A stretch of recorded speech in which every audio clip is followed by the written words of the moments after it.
Et yo, je vais vous faire un retour de la 9.7 Apex après un an d'utilisation et plus de 7000 km parcourus. Une roue avec laquelle j'ai eu beaucoup de plaisir à rider. On va voir ça ensemble, c'est parti.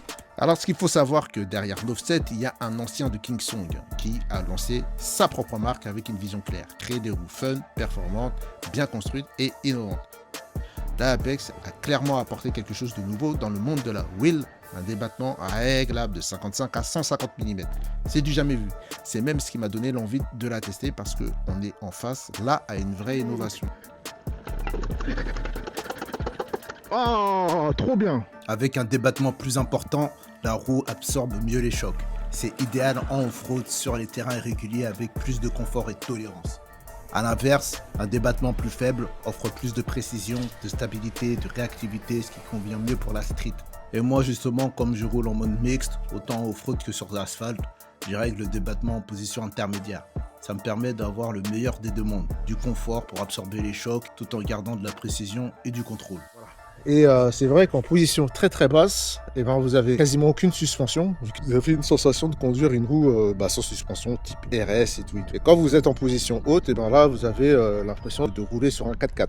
En matière de suspension, vous avez deux options, ou celle à ressort ou à air. Pour plus de fiabilité, j'ai préféré prendre celle à ressort parce qu'elle encaisse mieux les chocs, notamment les gros sauts, les gros drops lors des atterrissages. Malheureusement, on arrive vite aux limites de la suspension. Il faut savoir que c'est des suspensions haut de gamme dans le bas de gamme. Et donc, j'ai préféré prendre quelque chose de beaucoup plus rigoureux. Donc, j'ai opté pour une suspension Fox, ce qui va rendre votre Apex beaucoup plus efficace. Vous aurez des bien meilleurs réglages pour pouvoir ajuster au mieux votre suspension en fonction de l'usage que vous faites de votre machine. La suspension d'origine à ressort pour le off-road, il est vraiment pas mal du tout.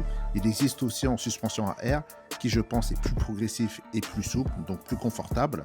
Mais sur la street, c'était pas vraiment fifou, et pour le jump, j'arrivais vite en buté. C'est d'ailleurs pour cela aussi que je l'ai changé. Le système de réglage du débattement est simple et rapide. J'ai rencontré aucun problème en un an d'utilisation. Même lors des gros sauts, le système reste fiable, ce qui prouve la robustesse. Mais par contre, le principal inconvénient concerne l'entretien. Le système repose sur des glissières lubrifiées à huile, ce qui demande un entretien régulier. Notamment si vous roulez beaucoup ou sous la pluie ou en off-road. Ce qui est un peu pénible parce que vraiment dans ce terrain-là, la Apex elle est juste exceptionnelle. C'est un peu le problème des suspensions déportées par rapport aux suspensions à fourche qui elles demandent beaucoup moins d'entretien. Bon, après la conception de la machine, elle est très bonne. On n'a pas de vis à bois comme certaines machines. Et donc du coup, en matière d'entretien, ça va vous prendre environ une vingtaine de minutes. Puis en plus, c'est hyper facile à le faire soi-même. Et vous l'aurez deviné, ce qui est vraiment intéressant avec la Apex, c'est tout simplement son niveau de réglage. On peut quasiment la configurer exactement comme on le souhaite. Entre le débattement ajustable et les choix du type de suspension, on a une liberté assez rare, ce qui permet vraiment d'adapter la roue à son style de ride, que ce soit pour du confort, de la performance ou pour un usage plus engagé. Clairement, en termes de personnalisation, elle va plus loin que la concurrence. Elle saura s'adapter à votre style, peu importe votre domaine de prédilection. Je l'ai emmené partout, en forêt, street, en tricks, en freestyle, en off-road. Certains l'utilisent même en compétition, dans le désert ou sur circuit. Et surtout, c'est une roue qui s'adapte au terrain dans lequel vous l'emmenez. Elle reste toujours aussi efficace, peu importe les conditions. Elle garde cette exigence et cette performance qui sont propres à la 9.7. Et d'ailleurs, il y a de plus en plus de riders qui se tournent vers cette marque-là parce qu'ils ont vu que elle a du potentiel. D'ailleurs, elle est disponible sur le site gersonwheels.com. Moi-même, je l'ai acheté à son showroom. Elle n'est pas tombée du camion. Et grâce à mon code promo, vous avez droit à 5% sur toutes les gyroroues de son site. Et je vous conseille aussi de prendre le pack Beidou, qui comprend les plaques sur le côté, le carénage et le siège. Ça va vous permettre d'habiller votre roue et de la protéger. Et surtout de mettre les pads qu'il vous faut. Moi, j'utilise les Nerox parce que Nerox, c'est la vie.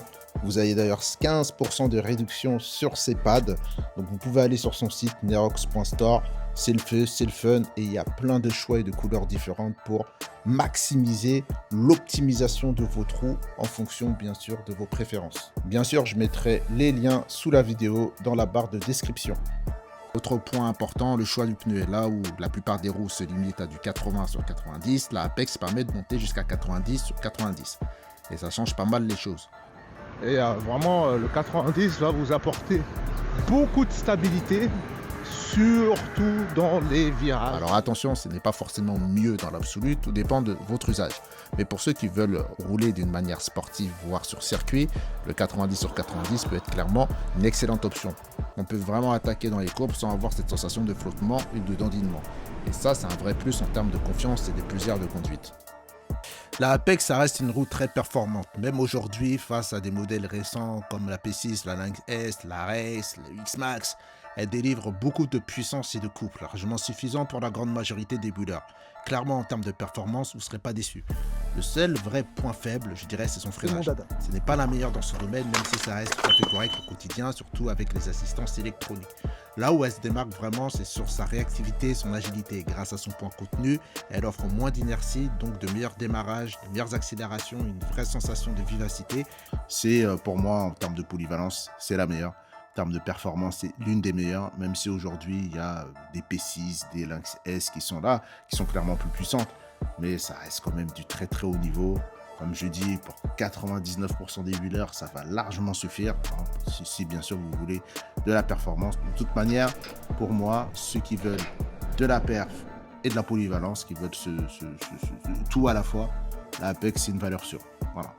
En tout cas, moi, je vous souhaite une bonne journée et retrouvez-moi sur les réseaux sociaux. On voit bien gaulerie. Et merci d'avoir visionné cette vidéo. Partagez un max, likez, commentez. Et well life, mes amis!